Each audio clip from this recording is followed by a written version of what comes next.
Hey guys, it's your girl Crystal and I'm back with a tutorial. I'm going to show you guys how to create straps without a sewing machine. So for this tutorial, you're going to need 4-way stretch spandex fabric, scissors, and a measuring tape, of course. And when you're shopping looking for 4-way stretch spandex or 4-way stretch fabric, this is the best way to determine that the fabric is 4-way stretch. So I cut a piece just to show you guys, and what I'm going to do is I'm going to stretch it in both directions, and this will show me that the fabric is 4-way stretch. Usually if a fabric is not 4-way stretch, in one direction it will stretch, in the other direction it'll start to disintegrate. Like you'll see the fabric coming apart a bit, and you know, it kind of looks cheap. It's not a strong quality fabric. So that's one thing that you need to look for when you're looking for a good quality 4-way stretch fabric, because this is the only type of fabric that you can use to accomplish this type of feat. So what I'm doing now is basically I'm just showing you guys how much width I usually measure out to cut my straps. Sometimes I use 1 inch, sometimes I use 1.5 inches. In this tutorial, I'm going to use 1.5 inches, but you can use less.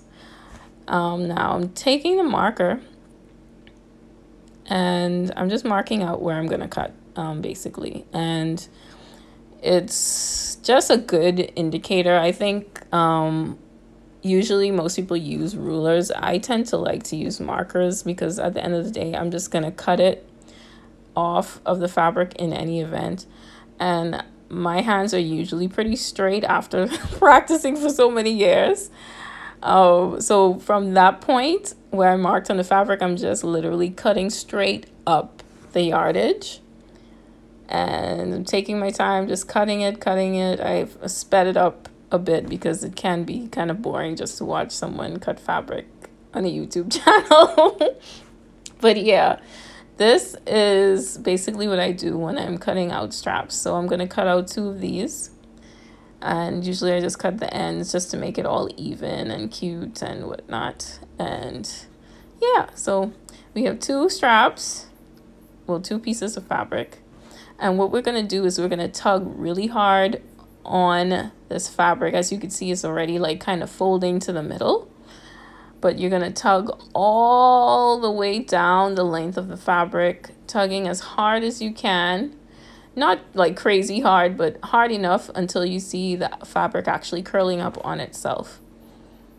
Right. And this is the perfect way to create straps if you like in need of straps for your wire bra or a costume or something, and you don't have a sewing machine like readily available or a seamstress nearby, and you really just want to get up and go. Or if you want different color straps to go with a costume that you're recycling for like Halloween or something like that. I love this method because it's just so easy and quick, and you know, it still looks neat, it still does the job, and yeah, it works basically. So yeah, after pulling on the straps, you'll notice that the strap is still very stretchy. It doesn't take away from the stretch of the fabric whatsoever, and that's awesome because you definitely need that stretch when you're pulling like the straps through your wire bra or whichever aspect of your costume that you have. And voila, we're pretty much done. Thanks, guys.